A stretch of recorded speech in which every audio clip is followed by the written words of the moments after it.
pengen hadir, bawa cerita seru di balik layar. Kisahan wong menunggu, siapkan segelas kopi, rebahan di kasurmu. Jangan lupa di subscribe, gas nonton sampai subuh.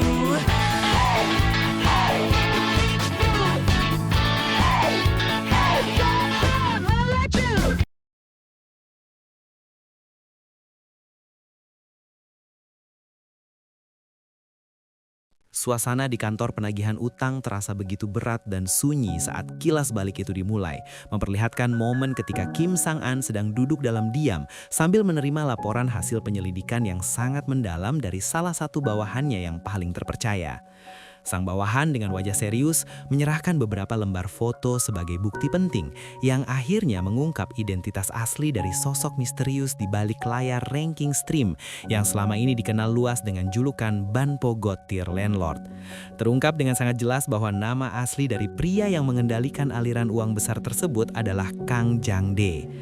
Sang bawahan mulai memaparkan informasi dengan suara rendah, menjelaskan bahwa Kang Jang-dae adalah sosok yang secara de facto memegang kendali atas lebih dari 80% seluruh saham sponsor yang masuk ke rekening Hong Arem selama ini. Dari hasil penelusuran yang sangat mendetail, ditemukan fakta mengejutkan bahwa pria tersebut menjabat sebagai CEO dari sebuah agensi yang secara khusus bergerak di bidang industri penyiaran internet. Mendengar pemaparan tersebut, Sang-an sempat menanyakan dengan nada penasaran, apakah perusahaan itu sebenarnya merupakan sebuah agensi hiburan pada umumnya, yang kemudian dibenarkan oleh bawahannya dengan anggukan pelan. Namun sang bawahan segera memberikan penekanan tambahan, bahwa setelah mereka menggali lebih dalam ke akar operasionalnya, menjadi sangat terang benderang bahwa agensi tersebut sama sekali bukan menjalankan bisnis yang legal atau sah menurut hukum. Cara uang tersebut bergerak di dalam sistem keuangan agensi itu benar-benar tercium sangat busuk, amis, dan mencurigakan. Shin Jung-woo yang memiliki jabatan sebagai wakil tim 1 di bagian penagihan utang dari Chun Hong Capital kemudian memberikan rincian teknis tambahan yang sangat krusial. Ia menjelaskan bahwa meskipun sebagian besar pendapatan agensi tersebut memang terlihat seolah-olah berasal dari hasil penyiaran internet yang masif, namun pengeluaran utama mereka secara aneh dan berulang justru digunakan untuk mensponsori siaran-siaran milik para streamer di bawah naungan mereka sendiri. Mendengar logika bisnis yang tidak lazim itu, Sang-an bergumam dengan suara berat bahwa itu adalah sebuah praktik pencucian uang yang sangat klasik dan lazim dilakukan oleh organisasi gelap. Ia menduga dengan sangat kuat bahwa agensi hiburan tersebut hanyalah sebuah kedok atau topeng untuk menutupi praktik pencucian uang berskala besar atau upaya penghindaran pajak yang dilakukan secara sistematis. Sang bawahan mengkonfirmasi dugaan Sang-an dengan ketepatan yang luar biasa, menjelaskan bahwa seluruh skema manipulasi tersebut dijalankan melalui mekanisme donasi pada platform siaran langsung. Ia memaparkan dengan rinci bahwa ketika orang-orang di agensi ini memberikan donasi atau bom hati dalam jumlah fantastis kepada seorang penyiar tertentu, sang penyiar yang sudah bekerja sama tersebut nantinya akan mengirimkan kembali uang tersebut kepada pihak agensi setelah dikurangi sedikit biaya transaksi sebagai upah. Secara halus di hadapan publik, mereka sering menyebut praktik curang ini sebagai sebuah rabat atau pengembalian keuntungan. Namun jika harus dipanggil dengan nama yang sebenarnya, perusahaan tersebut hanyalah sebuah firma pencucian uang dan penghindaran pajak yang sangat kotor. Sambil menatap tajam ke arah lembaran foto-foto para pelaku tersebut, Sang-an berujar bahwa karena mereka sebenarnya adalah bagian dari organisasi kriminal, maka ia merasa bahwa mereka berdua akan bisa menjalin hubungan yang sangat rukun dan serasi di masa depan melalui cara-cara yang keras. Alur cerita kemudian beralih kembali ke masa sekarang, di mana suasana di sebuah ruangan remang-remang menjadi saksi bisu kejatuhan Kang Jang-dae. Pria itu terlihat sedang mengerang kesakitan yang amat sangat dengan suara yang tercekik dan nafas yang memburu di bawah tekanan fisik Sang-an. Dengan sisa-sisa tenaga yang masih ia miliki, Jang-dae bertanya dengan penuh ketakutan yang mencekam tentang apa sebenarnya yang diinginkan oleh Sang-an darinya, hingga pria itu tega melakukan kekerasan fisik yang begitu brutal dan mendadak seperti ini. Sang-an tidak memberikan jawaban melalui kata-kata manis, melainkan hanya menanggapi dengan tatapan mata yang sangat dingin, menusuk, dan sama sekali tidak menunjukkan rasa iba sedikit pun. Dengan nada bicara yang tidak bisa dibantah, Sang An memerintahkan agar semua bentuk dukungan sponsor yang selama ini mengalir deras kepada Hong Arem harus segera diputus secara total tanpa ada pengecualian satupun. Ia berperingatkan dengan sangat tegas bahwa dalam situasi yang sangat mendesak ini, Kang Jang-dae sama sekali tidak memiliki hak atau kekuatan apapun untuk menolak perintah tersebut. Namun bukannya menyerah, Jang-dae yang merasa terdesak justru tiba-tiba mengeluarkan sebuah pisau tajam dari balik pakaiannya dengan gerakan cepat sambil memaki Sang An dengan kata-kata yang sangat kotor dan kasar. Ia mempertanyakan dengan penuh amarah apakah Sang An berpikir bisa begitu saja melangkah masuk mengacaukan bisnis mereka yang sudah mapan dan mengharapkan kepatuhan total secara cuma-cuma dari pihaknya. Jang-dae menerjang maju dengan maksud menikam Sang An, namun dengan refleks yang sangat terlatih, Sang An berhasil menghindar dengan gerakan yang sangat lincah dan presisi. Tanpa membuang waktu sedetik pun, Sang An segera melancarkan serangan balasan yang sangat mematikan dengan sebuah pukulan yang menghunjam telak ke arah tubuh lawannya. Sambil melancarkan serangan yang membuat tulang seolah retak tersebut, Sang An kembali menegaskan dengan suara yang mengintimidasi bahwa Kang Jang-dae sebenarnya memang tidak memiliki pilihan lain kecuali tunduk kepada perintahnya. Akibat hantaman yang begitu kuat, pisau yang tadinya digenggam erat oleh Jang-dae pun terlepas dan berdenting jatuh ke lantai yang kotor. Jang-dae hanya bisa berteriak histeris menahan sakit saat Sang An memungut pisau tersebut dengan tatapan yang mengerikan. Sang An kemudian berujar bahwa jika Jang-dae tidak mau mendengarkan kata-kata manusia melalui pembicaraan yang baik, maka kedua telinganya menjadi benar-benar tidak berguna lagi untuk dipertahankan. Dengan tindakan yang sangat kejam, Sang An menarik telinga Jang-dae hingga pria itu meronta dalam kepanikan luar biasa dan berteriak memohon agar tindakan sadis tersebut segera dihentikan sebelum hal yang lebih buruk terjadi. Setelah aksi pembantaian yang sangat sadis dan berdarah-darah itu berakhir, Sang An segera bergegas pergi meninggalkan lokasi pertemuan yang sudah luluh lantak tersebut. Sambil berjalan menjauh, ia segera menelpon seseorang dan memberikan instruksi bahwa percakapan mereka dengan pihak lawan telah selesai secara total, sehingga tim harus segera bergerak untuk melanjutkan rencana besar mereka ke langkah berikutnya tanpa penundaan. Adegan berganti dengan cepat menuju studio streaming yang terang benderang namun penuh dengan aura persaingan yang kejam. Di sana para wanita streamer lainnya terlihat sedang tertawa terbahak-bahak sambil melemparkan ejekan yang sangat menyakitkan atas kemalangan yang menimpa Hong Arem. Manajer studio dengan wajah yang penuh amarah membentak Arem dengan sangat kasar, menyuruh wanita yang ia anggap sebagai jalang tak berguna itu untuk segera angkat kaki dari studio saat itu juga. Manajer itu mencoba melakukan pembelaan diri yang sia-sia dengan berujar bahwa semua itu hanyalah sebuah kesalahan teknis semata. Namun sang manajer tidak mau mendengar satu kata pun lagi. Dengan kasar, manajer memerintahkan para pengawal untuk segera menyeret Areum keluar dari studio agar tidak menghambat jalannya siaran.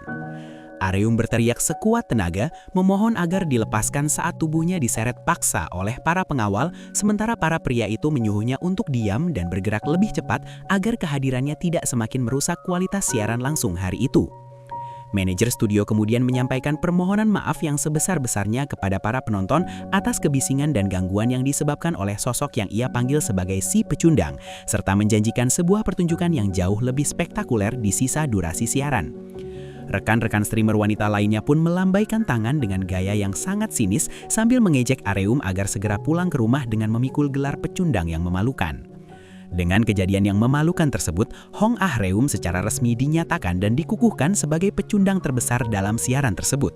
Bahkan penderitaannya tidak berhenti di sana. Setelah siaran berakhir, sebuah rekaman video yang memperlihatkan momen saat ia memaki dengan sangat kasar dan kehilangan kendali diri menjadi viral di seluruh platform media sosial dengan judul legenda ranking stream, Raungan Gadis Pecundang. Ia pun secara instan dicap oleh publik dengan julukan gadis pecundang dan harus menerima hukuman berat berupa larangan tampil di seluruh platform ranking stream untuk jangka waktu yang cukup lama. Di dalam kesunyian kamarnya, Areum terlihat sedang berbaring lemas di atas tempat tidur sambil terus-menerus menatap layar ponselnya dengan pancaran mata yang dipenuhi oleh dendam dan amarah. Ia terus mengumpat secara kasar dan mempertanyakan mengapa semua orang di dunia ini membesar-besarkan aksinya yang berteriak, padahal ia menganggap hal itu hanyalah masalah sepele yang tidak perlu dibahas. Ia masih memiliki rasa percaya diri yang buta bahwa tanpa kehadiran dirinya, aliran donasi di studio tersebut akan segera mengering dan hancur. Namun dari speaker ponselnya justru terdengar suara siaran langsung yang sangat meriah dan penuh sorak-sorai, di mana manajer terdengar berteriak dengan sangat heboh mengumumkan bahwa hari itu siaran dimulai dengan donasi fantastis sebanyak 10.000 hati untuk Hyun. Areum terbelalak tidak percaya melihat betapa populernya Hyun secara mendadak hanya dalam waktu 1 malam. Ia merasa ada sesuatu yang sangat tidak beres dan mulai memperhatikan nama sebuah akun Jongno Honey Punch yang terus-menerus menghujani Hyun dengan donasi dalam jumlah besar, hingga ia sampai pada kesimpulan bahwa pria misterius itu adalah sponsor utama atau paus yang baru bagi Hyun. Keesokan harinya di lingkungan sekolah, Areum melangkah masuk ke dalam ruang kelas dengan gaya yang sangat ceria dan senyum yang dibuat-buat seolah-olah semua kejadian memalukan di studio tidak pernah terjadi dalam hidupnya. Hyun hanya menanggapi dengan pandangan mata yang sangat dingin dan tidak acuh saat Areum tiba-tiba menghampirinya dan memeluk tubuhnya dengan gaya yang sangat akrab layaknya seorang sahabat lama. Areum memberikan ucapan selamat dengan nada bicara yang sangat meriah atas keberhasilan Hyun mencapai peringkat pertama sambil dengan sombongnya mengklaim bahwa ia memang memiliki mata yang sangat tajam dalam melihat bakat terpendam seseorang. Areum berujar bahwa bantuannya untuk memasukkan Hyun ke dunia siaran ternyata tidak sia-sia. Lalu ia mengeluarkan sebuah tas mewah dan menyodorkannya kepada Hyun sebagai hadiah perayaan kemenangan sekaligus sebagai simbol persahabatan mereka yang ia sebut sangat erat. Meskipun Hyun sempat menunjukkan keraguan karena tas pemberian tersebut terlihat sangat mahal dan elegan, Areum dengan cepat meyakinkan Hyun bahwa bagi seorang sahabat terbaik, hadiah semahal itu bukanlah sebuah masalah besar bagi dirinya. Dengan perubahan ekspresi wajah yang mulai terlihat sangat mengintimidasi dan tatapan mata yang menyelidiki, Areum kemudian mulai menanyakan tentang siapa sebenarnya sosok sponsor besar atau paus yang mendukung Hyun di belakang layar. Areum menggunakan alasan bahwa sebagai sahabat terbaik, mereka sudah seharusnya tidak menyembunyikan rahasia apapun satu sama lain. Di dalam pikirannya yang licik, Areum berujar bahwa mustahil bagi seorang pemula yang tidak memiliki otak seperti Hyun untuk bisa merebut posisi nomor 1 tanpa adanya dukungan dari sponsor yang sangat kaya raya. Areum merasa instingnya yang sudah sangat terasah sebagai mantan penguasa peringkat pertama telah memberitahunya bahwa ada sesuatu yang sangat mencurigakan di balik kesuksesan Hyun. Ia kemudian memberikan saran dengan nada yang manis agar Hyun bersedia memperkenalkannya kepada sponsor misterius tersebut. Bahkan ia mengaku sangat bersedia jika harus melakukan pertemuan makan malam pribadi demi menjalin hubungan. Di dalam batinnya yang busuk, Areum sudah menyusun rencana matang untuk mencuri sponsor Hyun tersebut agar ia bisa segera kembali menduduki tahta peringkat pertama dalam waktu yang sangat singkat. Ia merasa Hyun adalah gadis polos yang sama sekali tidak mengerti tentang cara kerja dunia industri hiburan yang kejam, sehingga ia hanya perlu memberikan sedikit sanjungan agar Hyun mau memberikannya akses atau nomor telepon sponsor.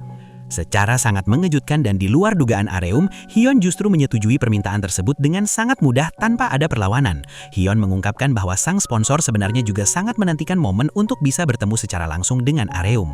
Mendengar hal itu, Areum merasa sangat puas dan beruntung karena ia sama sekali tidak menyangka bahwa rencananya untuk melakukan sabotase dan mencuri sponsor Hyun akan berjalan dengan begitu mulus tanpa hambatan berarti. Waktu kemudian berlalu hingga malam tiba dan Areum terlihat sedang berjalan dengan langkah penuh semangat menuju suatu lokasi pertemuan mewah yang telah disepakati sebelumnya. Ia merasa bahwa malam itu ia sedang dinaungi oleh keberuntungan besar yang akan mengembalikan kejayaannya. Seorang pria dengan penampilan yang sangat rapi kemudian datang menyapa Areum dan memperkenalkan dirinya dengan nama Shin Jong-woo yang mengaku menjabat sebagai CEO dari Chunhong Entertainment. Pria itu mengungkapkan rasa hormat dan kegembiraannya karena akhirnya bisa bertemu secara langsung dengan Areum. Padahal di dalam hatinya yang paling dalam, pria itu berujar bahwa Areum hanyalah seekor mangsa yang baru saja masuk dengan sukarela ke dalam sebuah perangkap kematian yang mematikan. Ternyata pria tersebut sebenarnya adalah salah satu bawahan Kim Sang-an yang bernyamar secara total, di mana pekerjaan aslinya di dunia nyata adalah seorang penagih utang berdarah dingin dari Chunhong Capital. Shin Jong-woo kemudian dengan sopan mempersilahkan Areum untuk berjalan mengikutinya menuju sebuah meja yang lebih pribadi dan tersembunyi yang sudah Kilas balik, ia membawa ingatan kembali ke masa ketika Kim Sang-an baru saja memulai kariernya sebagai seorang penagih utang, di mana saat itu ia masih berada di bawah bimbingan dan pelatihan seorang senior yang sangat berpengalaman. Di dalam sebuah ruangan yang suram dengan pencahayaan yang sangat remang-remang, suasana terasa begitu mencekam karena beberapa orang dengan wajah yang pucat pasi dan penuh ketakutan sedang diancam oleh seseorang yang memiliki aura sangat intimidasi. Sosok yang sedang melancarkan ancaman tersebut adalah Choi Oh-chel yang menjabat sebagai pemimpin tim penagih utang dari perusahaan bernama Good Capital, sekaligus merupakan senior yang memberikan pengajaran keras kepada Sang-an. Dengan suara yang berat dan mengancam, Choi Oh-chel memerintahkan para debitur klasteri tersebut untuk mendengarkan baik-baik karena ia hanya akan mengucapkannya satu kali saja. Dikatakan olehnya bahwa apa yang harus dilakukan oleh para pengutang kecil ini sebenarnya sangatlah sederhana. Instruksi yang diberikan oleh Choi Oh-chel kepada mereka adalah untuk pergi ke sebuah restoran yang telah ditentukan dan mereka diminta untuk makan sepuasnya di sana.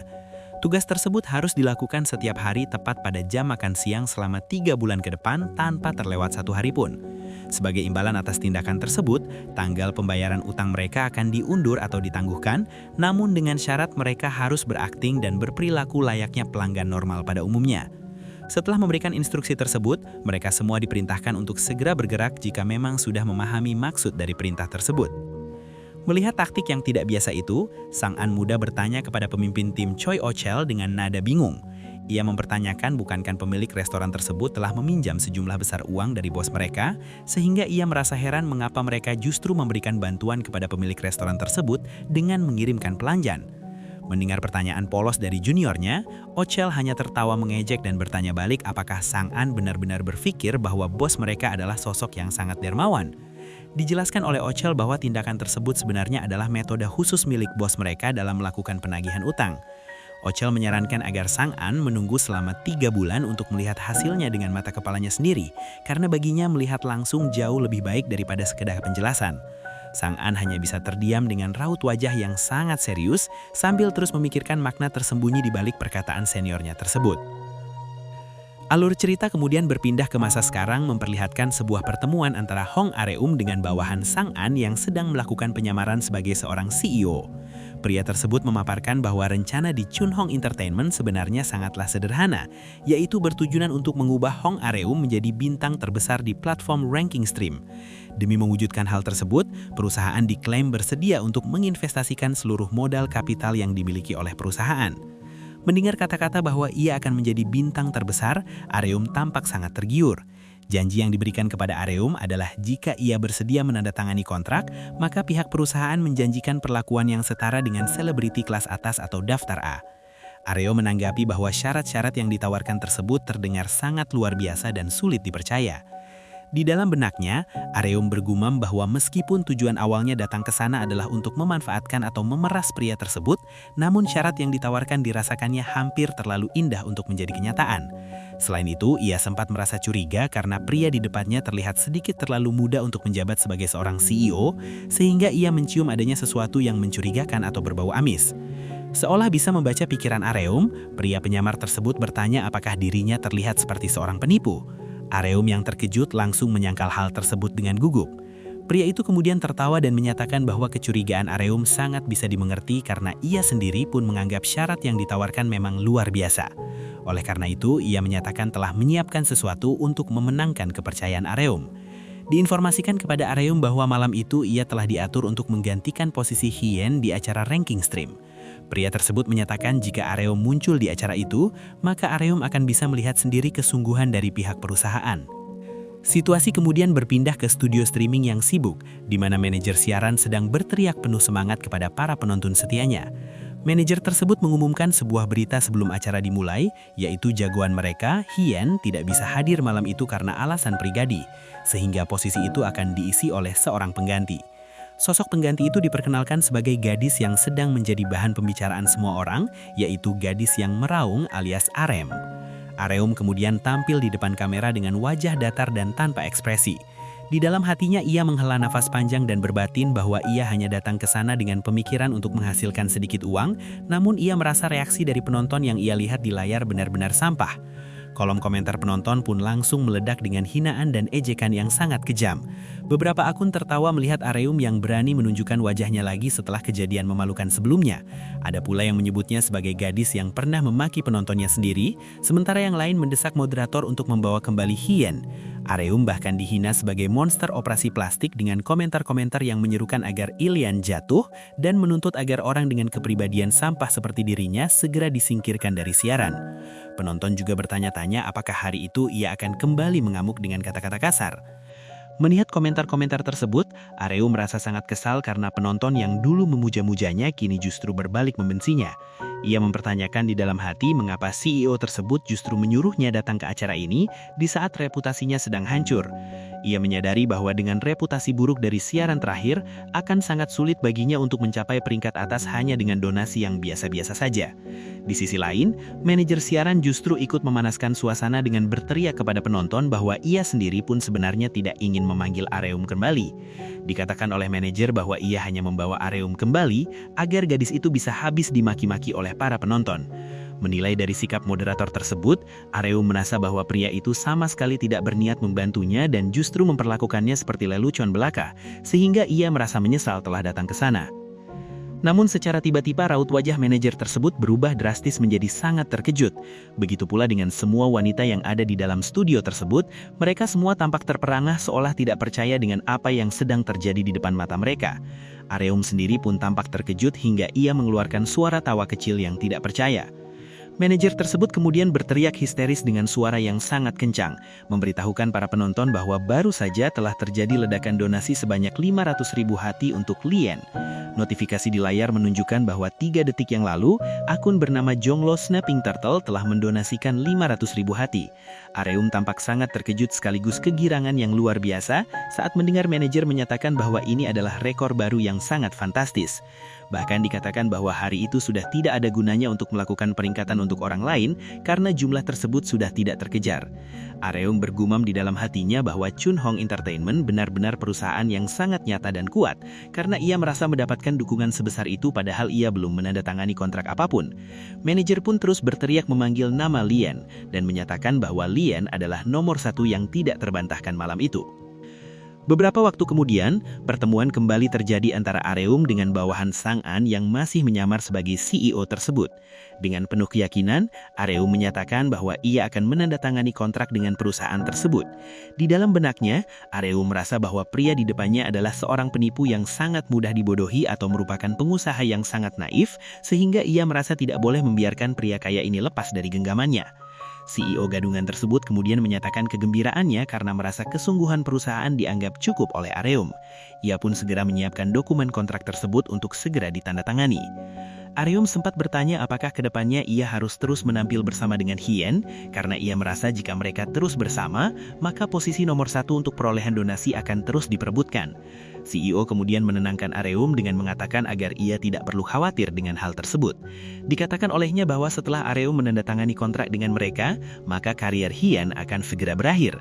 Pria itu memberikan perumpamaan mengapa mereka harus mempertahankan sebuah kerikil jika mereka sudah memiliki sebuah berlian yang sangat berharga. Areum pun menanggapi dengan sangat senang karena ia sangat menyukai pola pikir pria itu. Sang CEO kemudian memperlihatkan dokumen perjanjian kontrak dan menyatakan bahwa sekarang yang tersisa hanyalah tanda tangan dari Areum saja.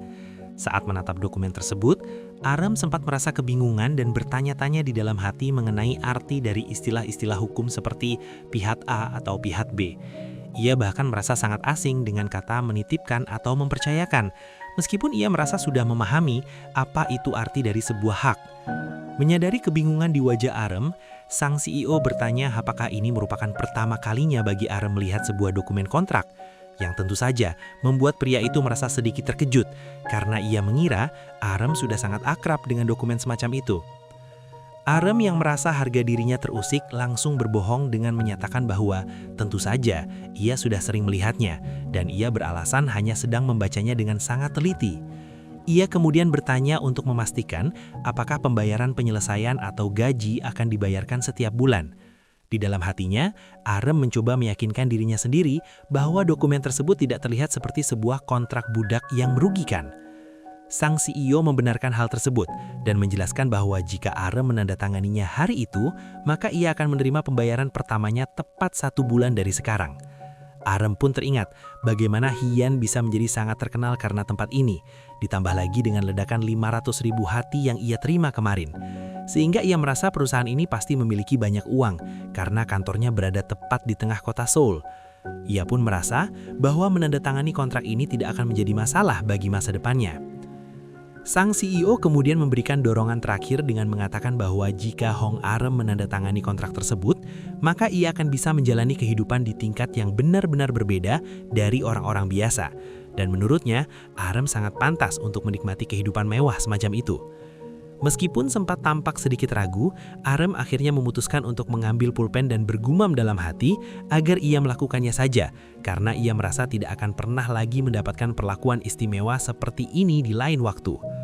Sang CEO pun menyatakan bahwa ia sangat menantikan untuk bekerja sama dengan Areum secara sangat dekat di masa depan. Setelah resmi bergabung dengan Chunhong Entertainment, Hong Areum mulai menerima apa yang disebut sebagai perlakuan VIP. perlakuan tersebut dimulai dari perawatan estetika kelas atas seperti suntik botox, berbagai jenis pengelupasan atau peeling, hingga pemberian nutrisi kulit atau skin boosters. Meskipun Arem sempat merasa sedikit kesakitan selama menjalani berbagai proses perawatan tersebut, ia tetap menjalaninya demi kecantikan. Selain itu, ia juga mulai berbelanja berbagai barang dari merek mewah untuk dikenakan saat melakukan siaran. Ia bahkan dengan sombongnya menyatakan di dalam hati bahwa dirinya tidak pantas mengenakan benda berharga di bawah harga $3.000. Sikap sombongnya tersebut justru dipuji oleh pelayan toko yang menganggap Arem sebagai sosok berkelas yang memang harus selalu menjaga citra diri. Tidak hanya itu, Arem juga mendapatkan sesi privat untuk pilates dan latihan beban guna menjaga bentuk tubuhnya. Di media sosialnya, ia mengunggah status bahwa latihan telah selesai dan mengelurkan kepada penonton setianya bahwa menjalani diet sebenarnya jauh lebih sulit daripada melakukan latihan fisik itu sendiri. Dan yang paling utama dari semua itu adalah Arem berhasil mengamankan posisi pertama yang tidak tergoyahkan dengan perolehan donasi yang sangat ajaib setiap kali ia muncul di layar siaran. Di studio streaming, manajer siaran tertawa kegirangan dan berteriak bahwa ia sudah tahu kalau Sang Dewi akan kembali. Arem disebut sebagai ratu donasi di dalam siaran mereka yang telah mencetak rekor luar biasa lainnya yang tidak tertandingi. Arem pun merasa sangat bangga pada dirinya sendiri dan berpikir bahwa dengan kecepatan seperti ini, ia mungkin benar-benar akan menjadi selebriti sungguhan dan bukan hanya sekedar seorang streamer biasa. Namun, tepat saat keangkuhan Hong Arem mulai menyentuh langit, tanggal pembayaran gaji atau penyelesaian kontrak dengan Chen Hong Entertainment pun akhirnya tiba. Arem merasa sangat antusias untuk menerima gaji pertamanya, dan ia merasa karena ia telah melakukan siaran setiap hari, maka ia akan menjadi orang yang sangat kaya raya. Ia pun datang menemui sang CEO di kantornya dengan penuh semangat. Sang CEO menyambut kedatangannya dan meminta maaf karena telah membuat Arem harus datang secara langsung ke sana. Dijelaskan oleh sang CEO, karena jumlah uang yang terlibat sangat besar, ia ingin memastikan tidak ada kesalahpahaman mengenai perhitungan gaji tersebut. Arem pun menjawab bahwa hal itu sama sekali bukan masalah, dan ia sangat penasaran dengan jumlah uang yang akan ia terima. Sang CEO meminta waktu sejenak untuk melakukan pengecekan ulang, karena menurutnya angka-angkanya sangat signifikan. Arem yang menunggu dengan tidak sabar membayangkan berapa banyak angka nol yang sedang diketik oleh pria itu, dan ia bertanya-tanya apakah ia akan mendapatkan puluhan ribu dolar sekaligus. Setelah selesai, sang CEO menyatakan bahwa hasilnya benar-benar luar biasa dan ia bersiap memberitahukan jumlah penyelesaian tersebut kepada Arem. Sementara itu, situasi berpindah sejenak ke lingkungan sekolah, memperlihatkan Hyan yang sedang berbicara dengan Kim Sang-an. Hyan mempertanyakan apa sebenarnya rencana Sang-an terhadap Hong Arem. Ia merasa selama ini ia sudah melakukan semua yang diminta oleh Sang-an, namun sejauh ini ia merasa justru hanya Arem yang mendapatkan banyak keuntungan dari rencana tersebut. Sehingga ia merasa heran mengapa Sang-an seolah-olah sedang membantu Arem. Mendengar hal itu, Sang-an hanya mengulang kata membantu dengan nada datar. Pikiran Sang-an kemudian kembali ke masa lalunya saat ia masih dalam pelatihan. Ia teringat kembali kata-kata seniornya yang menyatakan bahwa bos kita bukanlah orang dermawan dan taktik mengirimkan pelanggan palsu tersebut sebenarnya adalah metode penagihan utang yang terspesialisasi. Diceritakan oleh seniornya bahwa pemilik restoran yang dulu mereka bantu tersebut akhirnya berakhir bangkrut sesuai dengan perkiraan. Senior itu menjelaskan bahwa awalnya sang pemilik restoran tersebut hanya berhutang sebesar 50 juta won untuk membuka usahanya dan ia merupakan orang yang rajin sehingga usahanya berjalan dengan cukup lancar dan cicilannya pun dibayar tepat waktu. Hingga 3 bulan yang lalu, sang pemilik sudah berhasil melunasi hampir setengah dari utangnya. Sang-an pun menyadari bahwa itu adalah waktu yang sama ketika mereka mulai mengirimkan pelanggan-pelanggan palsu tersebut. Senior itu menjelaskan bahwa awalnya restoran tersebut hanya mengandalkan bisnis lokal yang kecil, namun tiba-tiba pelanggan bertambah 3 kali setiap harinya. Di titik itu, sang pemilik mulai merasa bahwa keberuntungannya telah datang karena utangnya hampir lunas dan bisnisnya sedang meledak. Sang pemilik kemudian berpikir untuk menggunakan kesempatan itu guna memperluas tokonya dan mempekerjakan lebih banyak staf dapur. Namun karena kekurangan uang tunai, ia akhirnya memutuskan untuk meminjam uang kembali 1 kali lagi. Dan tepat saat sang pemilik meminjam uang tambahan sebesar 100 juta won, semua pelanggan yang mengerumuni restorannya tiba-tiba menghilang seperti sihir. Sisanya adalah bunga yang terus menumpuk seperti bola salju, hingga akhirnya sang pemilik restoran hancur total dan menjadi berantakan. Senior itu memerintahkan Sang An untuk mengingat baik-baik wajah hancur pria tersebut, karena menurutnya, katalis paling kuat yang bisa mendorong seseorang masuk ke dalam jurang utang yang lebih dalam adalah sebuah harapan palsu. Kembali ke masa sekarang, Sang An menjelaskan kepada Hien bahwa dirinya sama sekali tidak sedang membantu Arem, melainkan ia sedang menanamkan harapan palsu kepada gadis itu. Hien yang masih bingung bertanya mengenai maksud dari perkataan tersebut, namun Sang An hanya menjawab bahwa Hien akan segera melihat hasilnya sendiri sebentar lagi. Cerita kemudian kembali kepada Arem yang sedang tersenyum lebar di hadapan sang CEO menantikan gaji besarnya. Sang CEO kemudian mengumumkan bahwa jumlah pembayaran untuk Arem adalah negatif 300 juta won. Seketika itu juga ekspresi wajah Arem berubah total menjadi kebingungan, dan ia bertanya-tanya apa yang dimaksud dengan jumlah negatif tersebut. Sang CEO pun menjelaskan dengan bahasa yang lebih mudah dimengerti oleh Arem, yaitu bahwa Arem baru saja resmi menjadi seorang debitur atau orang yang berhutang berdasarkan kontrak yang telah ditandatangani. Dengan nada kasar dan menghina, pria itu memerintahkan Arem untuk mulai membayar hutangnya hari itu juga. Arem yang panik memanggil pria itu dengan sebutan CEO Opa dan bertanya mengapa ia tiba-tiba berubah menjadi seperti itu dan apa maksud dari istilah debitur tersebut. Tiba-tiba seseorang masuk ke dalam ruangan tersebut dan langsung menjambak rambut Arem dengan sangat keras, sehingga Arem berteriak kesakitan dan kebingungan. Ternyata, pria yang masuk dan menjambak rambutnya adalah Kim Sang An sendiri. Dengan tatapan yang mengerikan, Sang An menjelaskan kepada Arem bahwa karena Arem tampaknya tidak memahami situasi yang terjadi, maka ia akan menyederhanakan penjelasannya agar sesuai dengan tingkat pemahamannya. Dikatakan oleh Sang An kepada Arem bahwa sekarang Arem memiliki hutang kepadanya sebesar 300 juta won.